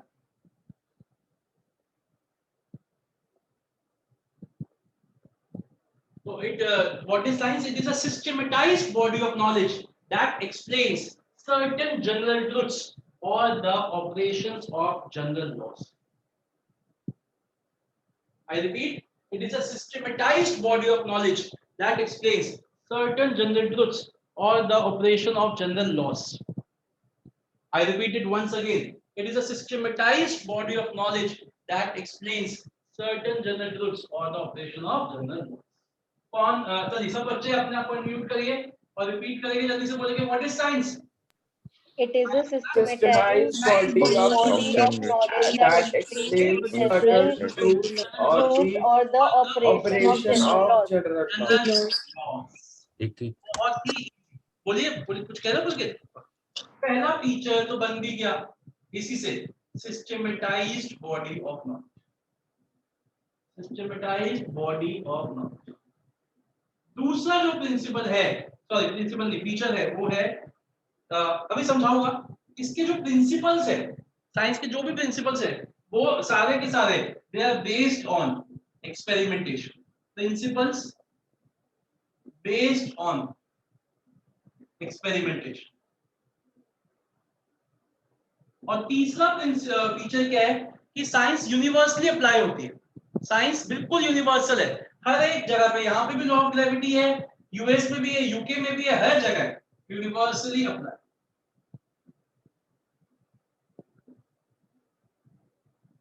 ठीक है, बड़ा ही सिंपल है। Some people are unique. जल्दी से एक बार हेडिंग से याद करिए, फिर हम एक एक पॉइंट को पहले मैनेजमेंट, पहले साइंस के पॉइंट ऑफ व्यू से, फिर मैनेजमेंट के पॉइंट ऑफ व्यू से याद करिए। जल्दी से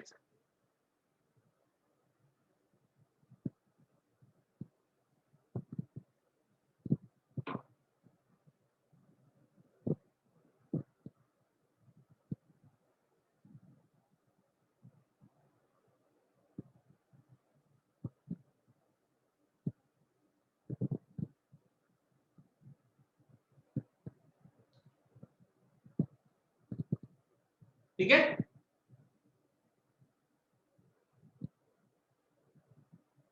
हटाए, चलिए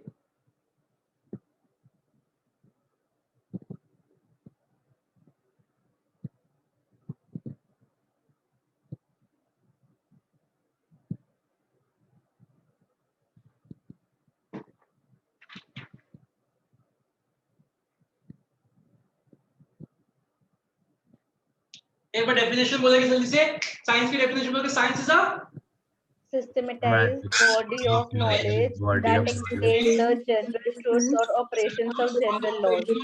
लॉस। और इसी के फीचर देखते हैं, पहला feature Systematized Systematized body of body of knowledge, knowledge, body of principle knowledge, based on experiments, universal universal validity. universally valid. बिल्कुल सही बोला। आइए अब इसको जल्दी से, पहले हम एक एक पॉइंट को साइंस के पॉइंट ऑफ व्यू से देखते हैं। सबसे पहला पॉइंट क्या है, यहां देखिए, systematised body of knowledge. Science में एक सिस्टमेटाइज्ड बॉडी ऑफ नॉलेज है, इसके जो प्रिंसिपल्स है that are based on cause and effect relationship, that are based on cause and effect relationship, मतलब हर चीज के पीछे एक रीजन है।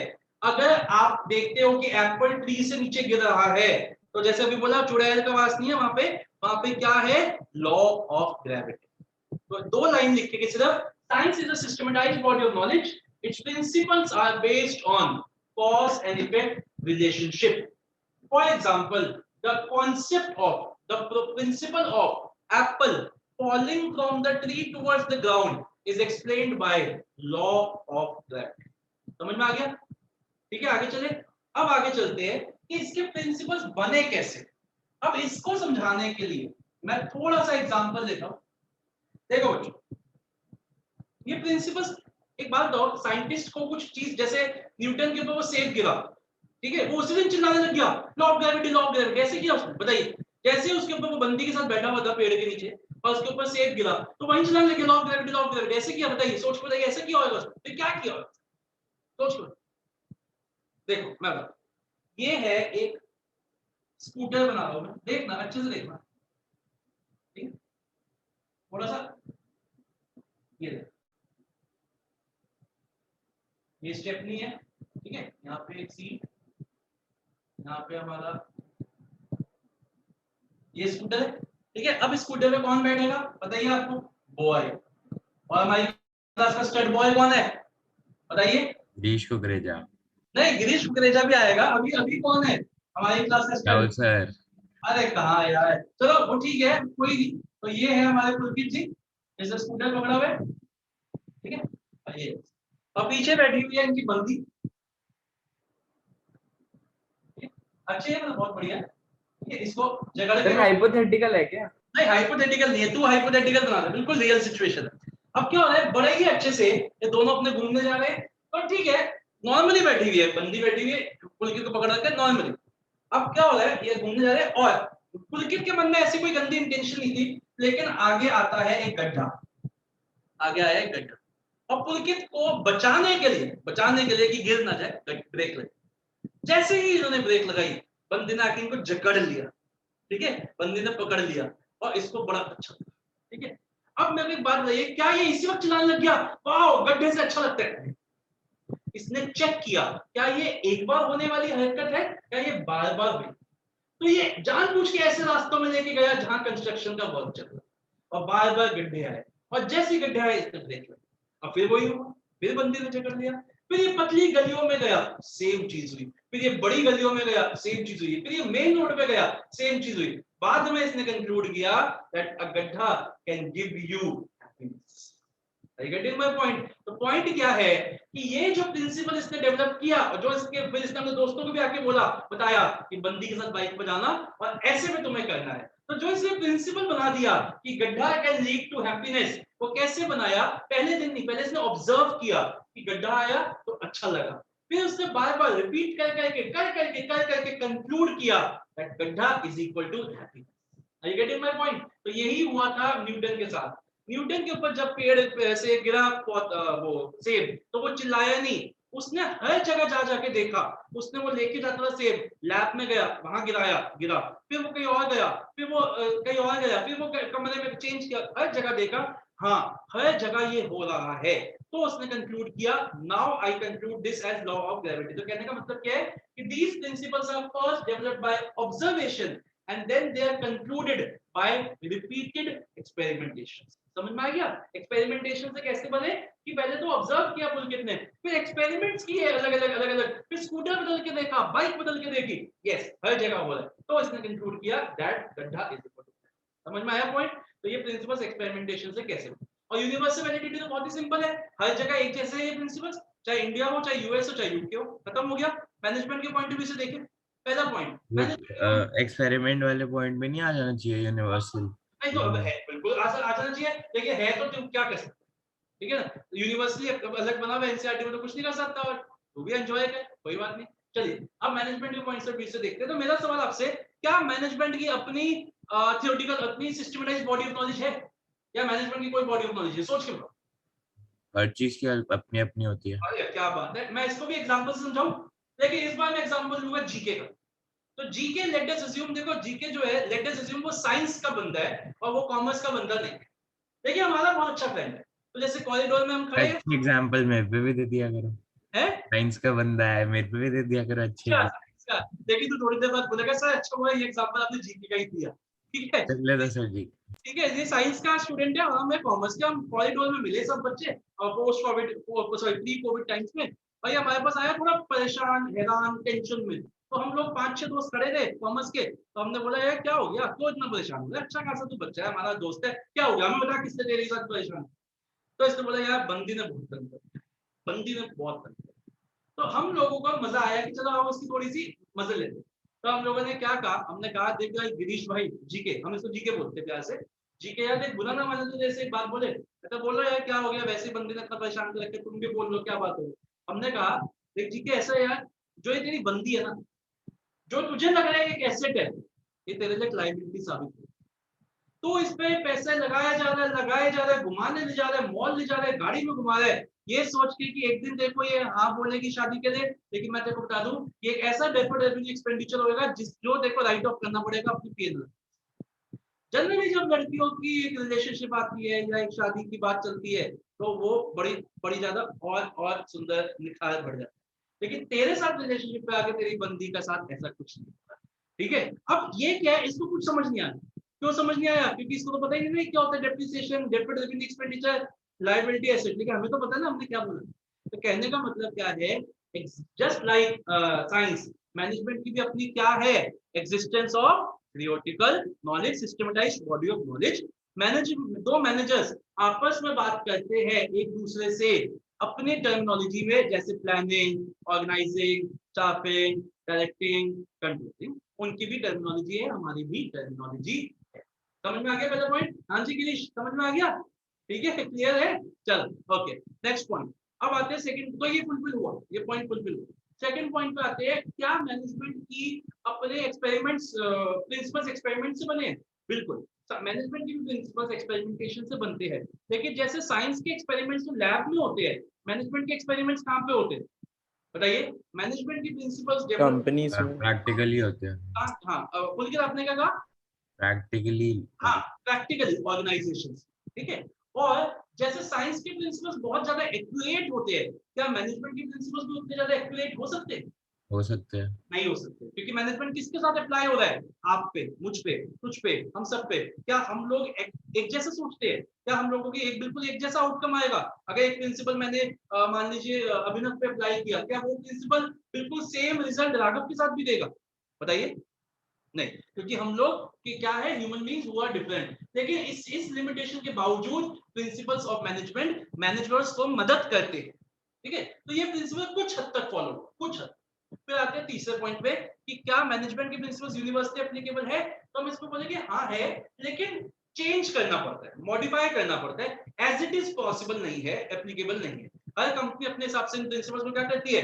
मॉडिफाई करती है, मोल्ड करती है। तो ये पॉइंट भी कुछ हद तक फॉलो हुआ। तो अब हम देखें, तो पहला पॉइंट तो पूरा फॉलो हुआ, पहला तो फुलफिल हुआ। सेकंड और थर्ड पॉइंट कुछ हद तक फुलफिल हुआ, कुछ हद तक। तो हम क्या बोलेंगे? Management is not an exact science, it is not an exact science, it is a soft science और अ इनएग्जैक्ट साइंस। तो अगर आपसे क्वेश्चन आए is management an exact science, तो आपका आंसर होगा no, it is not an exact science. Let us see how. और फिर आप कंक्लूजन में लिखोगे it is not an exact science, it is an inexact science और अ सॉफ्ट साइंस। समझ में आया बच्चों? क्लियर है? अभिनव, वेदिका, दिव्यांशी, पुलकित, ध्यान इधर दो, कनव, राघव, अक्षत एंड गिरीश, समझ में आ गया? कोई डाउट तो नहीं किसी के मन में? क्लियर है? पक्का? चलिए, हाँ जी बेटा। सर आपने क्या बोला कि एग्जैक्ट साइंस और थर्ड वर्ड क्या बोला था आपने? हाँ, तीन चीजें बोली। It is not an exact science, it is an inexact science और सॉफ्ट साइंस, जिसको हम मॉडिफाई कर सकते। क्लियर है? ठीक है। Yes, sir. गिरीश तो यार क्या हो गया, दिख नहीं रहा, तेरी शक्ल नहीं दिख रही, थोड़ा सामने आ। हाँ ओके, चलिए क्लियर है। आइए रीड करें इसको पूरे को। चलिए, इसको थोड़ा सा टाइम कॉन्स्टेंट है इसलिए इसको रीड करते हैं, क्योंकि मुझे आज क्लास के बाद आप लोगों को एक कॉन्टेस्ट बताना है। ठीक है, जल्दी से आइए नोट्स पर, नोट पे। दिवांशी को थोड़ा थोड़ा पता नहीं है, लेकिन आप लोगों को बताऊंगा पूरे। ओके, जल्दी से आइए साइंस की डेफिनेशन पे आते हैं। Science is a systematised body of knowledge. Highlight करिए। अभी कोई नहीं लीव करेगा। Based on general that explains certain general truths or the operation of general laws. Underline करिए systematized body of knowledge, underline करिए general truths, underline करिए general laws. इसका slang लिखिए some people are unique.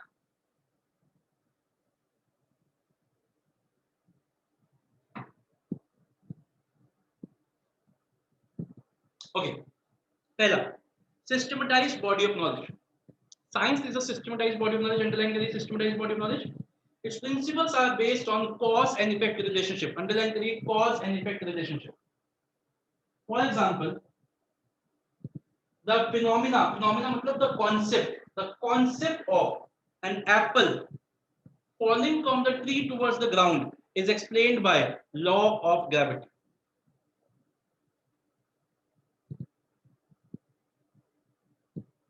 ठीक है, आगे चलते हैं। इसी के दूसरे मैनेजमेंट के पॉइंट ऑफ व्यू से पढ़ते हैं। ए पॉइंट के लिए लेफ्ट में लिखिए systematised body of knowledge. Management also has its own theory and principles that have developed over a period of time. Like science, management also has its own vocabulary of terms and concepts.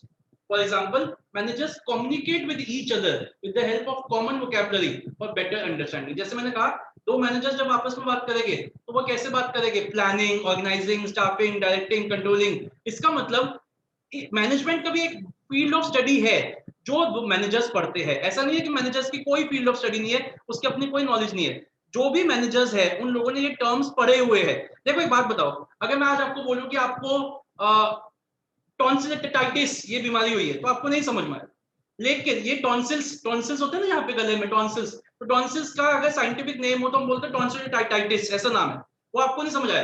एक तो इसलिए doctor आपको क्या बोलता है, आपको tonsils हुए, ठीक है।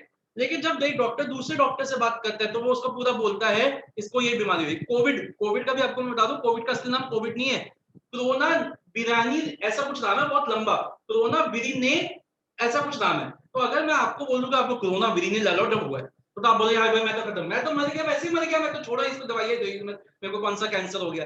लेकिन अगर मैं आपको बोलता हूँ कोविड, चलो ठीक है तो सबको हो रहा है, हमें भी हो गया। लेकिन दो डॉक्टर जब आपस में बात करते हैं तो वो क्या लिखेंगे कि इसको ये बीमारी हुई है। Are you getting my point? क्योंकि it is a particular field of study, ठीक है ना। तो ऐसे ही मैनेजमेंट के भी एक सेकंड, मैनेजमेंट की भी अपनी फील्ड ऑफ स्टडी है, जो दो मैनेजर्स है वो अपने टर्म्स एंड कॉन्सेप्ट्स में बात करते हैं। बताइए इसमें जैसे based on cause and effect relationship लिखा है, तो इसका मतलब वही हो गया ना, ऑन एक्सपेरिमेंट्स वगैरह पे बेस्ड है, मतलब इफेक्ट रिलेशनशिप। बेसिकली मतलब ये हुआ कि अगर ये चीज हुई तो इसके पीछे क्या रीजन, अगर सेब गिरा, इफेक्ट क्या है, सेब गिरा, क्यों गिरा? क्योंकि कॉज क्या है, law of gravity.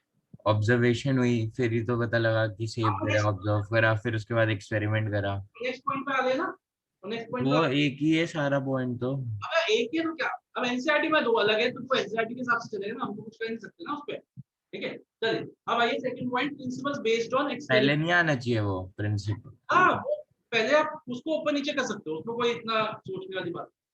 Scientific principles are first developed through observation and then tested through repeated experimentation in controlled conditions. Controlled condition मतलब labs. तो जैसे साइंस उसके न्यूटन के सिर पे वो गिरा तो न्यूटन अलग अलग जाके लैब्स में जाके उसे टेस्ट किया, हाँ हर जगह ये चीज हो रही है, तो उसने कंक्लूड किया now this is law of gravity, ठीक है। आइए इसको नीचे आइए पढ़ते हैं बी पॉइंट, उसके लेफ्ट में लिखिए principles based on experimentation. Okay, the principles of management have evolved over a period of time based on experimentation and observation in different types of organization. However, since the management is dealing with human beings and human behavior, the outcome of these experiments are not capable of being accurately predicted. मतलब क्या हुआ कि क्योंकि ये principles किसके ऊपर apply हो रहे हैं, ह्यूमन बींग्स के ऊपर, ये इतने एक्यूरेट नहीं है। But despite these limitations, management scholars have developed certain basic principles of management. अब यहाँ तक छोड़ दीजिए, फॉर एग्जाम्पल आप कट कर सकते, बहुत बड़ा हो गया वैसे पॉइंट, आप फॉर एग्जाम्पल कट कर। Okay, last point, universal validity. Scientific principles have universal validity and application. Since the principles of management, इसको नीचे आइए, सी से पढ़ते हैं, सी पॉइंट के लेफ्ट में लिखिए universal validity. Since the principles of management are not as exact as the principles of science, their application is not universal. Underline करिए, not universal. They have to be modified according to a given situation. बस आप इतना याद कर लो, आगे का cut कर दो, however वाली लाइन कट कर दो, however वाली लाइन कट कर दो। Conclusion: management is an inexact science. Underline करिए, inexact science or a soft science. It is neither as precise nor as comprehensive as natural sciences like physics, chemistry and bio. Clear हो गया? इसका example दे दो, कोई journal principles of management. कौन सा journal principle? क्या कोई general principle? Sir next chapter में पढ़ेंगे, डिवीजन ऑफ वर्क, इक्विटी, सब जनरल प्रिंसिपल्स है मैनेजमेंट के। नेक्स्ट चैप्टर में सर हमें 7 और 5 12 और 14 26 प्रिंसिपल्स करने, सर बोलो करेंगे, next chapter principles of management में करेंगे, ठीक है? 26 प्रिंसिपल्स। यहां तक बात समझ में आई? क्लियर है सबको? कोई डाउट तो नहीं है किसी को? ठीक है, चलिए अब एक बार यहां देखिए बच्चों, आज आपके साथ एक टास्क है। टास्क क्या है कि अभी बज रहे हैं 1:30, पूरा 1:30 बज रहे हैं। हटा दो बोल के दिए, अच्छी लग रही है ना वैसे? अभी बजे हैं पूरे 1:30। या गिरीश नाराज हो गया मेरे से? है गिरीश? नहीं सर। तो क्या हो गया, ऐसे झुका झुका क्यों बैठा है? सामने देखना, क्या हो गया? डेफिनेशन पढ़ रहा था दोबारा। नहीं तो कोई पढ़ने की जरूरत नहीं है ना बेटा, अभी टास्क तो देख, इधर टास्क देख। अभी बजे हैं 1:30। अगर आप लोगों ने 3 बजे तक ये 2 बार लिख के भेज दिया बिना कॉपी करे, 2 बार 3 PM तक 2 बार लिख के भेज दिया, 2 बार दोनों क्वेश्चंस, तो आपको 1 पॉइंट मिलेगा। देखो सुनो, आज है 1 जून, हम साल पूरे महीने के पॉइंट्स को एक्यूमुलेट करेंगे, जो होमवर्क सबसे अच्छे करेगा सबसे पहले भेजेगा।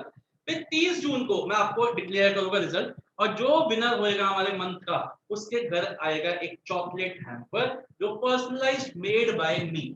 Yes yes yes. अब आप दिव्यांशी बोल रहे सर दूसरे बैच में तो आपने एक ही दिन में दे दिया, उनको छोटी दी है ना, 4 5 10 10, आपको बड़ा हैम्पर दूंगा बढ़िया सा। तो अब आप 9 छोटी दे दो, बस एक ही दिन बहुत है। एक ही दिन बहुत है, ऐसे देखो, ये मुझे पता था एक ही दिन बहुत है, लेकिन नहीं यार, देखो तो दूसरी चीज आनी है ना, तू चिंता क्यों कर रहा है? तेरे तो है दूसरी चीज, तेरे लिए तो चकने भेजूंगा, चकना मूंगफली, चॉकलेट कोटेड मूंगफली। चलिए अब देख लीजिए, 15 डेज कर लो ना। 15 डेज तो ना बीच का कर लेते सर, ना आपकी ना हमारी, बीच का कर लेते, चलो ऐसा कर लेते 15 डेज। तो अब आज पहला दिन है, आज पहला मतलब ऐसा कर लेते 6 क्लास है, ठीक है? 6 क्लास आज पहली अभी क्लास, लंच ब्रंच करना है तो फिर उसके बाद 4 बजे तक ठीक है। तो इतना मैं मान सकता हूँ पुलकित की बात। 4 क्लासेस होती हैं सर 6 बजे तक, तो सर ऐसे पॉसिबल? अगर 3 बजे तक भेजना है ना। चॉकलेट चाहिए तो क्लास तो करनी पड़ेगी। वही हाँ अभी बैठ जाओ, 3 थोड़ा सा बजे तक भेज दो। 4 बजे तक है, दोनों क्वेश्चन को आपको 2 बार लिख के भेजना है, और सर आप 2 बार लिखना है, 1 बार लिखना है? अच्छे से याद कराना। गिरीश तू तो नाराज है यार मेरे से, तू तो मेरे से सीरियसली नाराज हो गया। नहीं सर, सर मैं ये सोच रहा हूँ 2 बार कैसे लिखेंगे इतना इतना? झगड़ा वगड़ा तो नहीं हुआ, इसकी बंदी का झगड़ा हुआ इसलिए मैं इससे नाराज हो नहीं गया, सर। दिल पे लग गई बात। चलो एनीवे, नहीं ठीक है, 2 बार लिख के भेजना है गिरीश, 2 बार लिख के भेजना है, बहुत इंपॉर्टेंट क्वेश्चन है ये दोनों। ये 4 बजे तक का टाइम दे दिया आपको, जो बच्चा सबसे अच्छे और प्रेजेंटेशन के साथ भेजेगा, मैं उसका विनर डिसाइड करूंगा ग्रुप में, पहली बात। दूसरी बात बच्चों, नेक्स्ट क्लास बहुत इंपॉर्टेंट है, थर्सडे को हम प्रोफेशन करेंगे, प्रोफेशन बहुत इंपॉर्टेंट है, वो करेंगे, और हम एक और टॉपिक करेंगे। अच्छा अभी 1 मिनट रुक जाना, हाँ एक और टॉपिक करेंगे उसके साथ लेवल्स। तो हम परसों मिल रहे हैं, 1 मिनट जरा इस पे आओ। इसमें एक क्वेश्चन है जो मैं भूल गया, मैंने क्या बोला था, अगर आपकी किस्मत बहुत खराब है तो दोनों एक साथ लिखने को आएगी, वैसे कभी ऐसा नहीं होगा, बट अगर आ जाए कि management is both art and science, तो बच्चों सुन लो एक बार, आपको पूरा आर्ट एक्सप्लेन करना है, पूरा साइंस एक्सप्लेन करना है पुलकित, पूरा आर्ट पूरा साइंस, 3 पॉइंट उसके 3 पॉइंट उसके, कंक्लूजन भी 2 पॉइंट का लिखना है। तो इसकी कंक्लूजन पे आ जाइए, यहाँ देखिए यहाँ पे लास्ट क्वेश्चन लिखा ना, management is both art and science, ये कंक्लूजन है, इस पर यहाँ पे लिखिए दिस इज कंक्लूजन, इस पर यहाँ पे लिखिए दिस इज कंक्लूजन। 4 पॉइंट है, इसमें से सेकंड और फोर्थ को कट कर दो, सेकंड और फोर्थ को कट कर दीजिए, फर्स्ट एंड थर्ड पॉइंट लिखिए कि yes management is both art and science, जो उसका प्रैक्टिकल पार्ट है वो आर्ट है और जो उसका थ्योरी पार्ट है वो साइंस है। तो आइए रीड करते हैं, मैनेजमेंट इज कौन कौन से लिखने हैं? फर्स्ट एंड थर्ड लिखना और सेकंड और फोर्थ कट कर, कंक्लूजन सर ये भी 2 बार? नहीं नहीं ये नहीं लिखना, ये नहीं लिखना, सिर्फ वो आर्ट एंड साइंस, ठीक है। पहले रीड करते हैं, ये management is a combination of organised body of knowledge that is science and skilful application of this knowledge that is art. And third point, thus management is both art and science as it uses certain principles and requires continuous practice। हाँ, तो next class में बच्चों हम क्या करेंगे, ये नहीं लिखना आपको, ये तो बस मैंने आपको बताया कि अगर क्वेश्चन आ ही जाए। नेक्स्ट क्लास में हम प्रोफेशन खत्म करेंगे, लेवल्स शुरू करेंगे और नेक्स्ट वीक ये चैप्टर फिनिश हो जाएगा, नेक्स्ट वीक, ठीक है। तो आप नेक्स्ट वीक हम टाइम चेंज कर देंगे, थर्सडे को बात कर लेंगे कि क्या टाइम है, नींद आ रही है बेटा गिरीश उठ जा, तो होमवर्क करके भेज दे 4 बजे से पहले। तो यहीं पे रोकते हैं, वो तो मैं भी 1 घंटे में भेज दूंगा आपको, उसकी तो कोई चिंता अच्छे से और दोनों को 2 बार लिख के फिर से नहीं, तो कोई चिंता याद करके लिखना है, कॉपी नहीं करना, याद करना, आधा घंटा लगाना याद करने में, आधा पौना घंटा लगेगा याद करने में। दोनों क्वेश्चन को याद करके अच्छे से प्रेजेंटेशन के साथ मेरे को भेजिएगा, फिर मैं विनर भी अनाउंस करूंगा and then will meet on Thursday 12 बजे। ओके सर, एक ही बंदा ये विनर होगा या जिन्होंने अच्छे से किया हुआ 4 बंदे भी हो सकते हैं? क्या चाहे सर जैसे 4 बंदों ने सही करके भेजा तो उसमें से भी एक नहीं, मैं सब नहीं वो देखूंगा, अगर चारों ने सही भेजा, चारों की प्रेजेंटेशन बहुत अच्छी है तो चारों को गिफ्ट दूंगा भाई, कोई चिंता ही नहीं है, नो प्रॉब्लम। मतलब 4 कलर्ड में पेन यूज कर ना, सकते हैं ना? पढ़कर थोड़ी ना है कुछ, है बता क्या कह रहे? गिरीश तो सर अभी बैठ जाएगा करने, इसका तो पता है 4 बजे तक भेज सकते हैं। हाँ 4 बजे तक भेज सकते हो, वो कोई बात, वैसे तो ऐसा नहीं तो है, मतलब कलर्ड पेन यूज करने हैं, ऐसे प्रोजेक्ट टाइप बनाना है क्या? नहीं वैसे तो ज्यादा हो गया, ज्यादा हो ये गया बस। फर्स्ट का ही होता है, क्योंकि दूसरे बैच में मैंने 15 मिनट बोला था और बच्चों ने 15 मिनट के अंदर दे दिया था, लेकिन कोई नहीं, आपका टाइम थोड़ा सा लंच वाला है तो इसलिए आपके लिए 4 बजे का टाइम है। वैसे पिछले बैच में 15 मिनट के अंदर बच्चों ने होमवर्क भेजा था, 15 मिनट का। चलो ठीक है, तो we are meeting on Thursday at 12 बजे। Okay bye bye, take care. तो मेरे को डाउट है, हाँ मैं एक बार इसकी रिकॉर्डिंग ऑफ करो फिर आपसे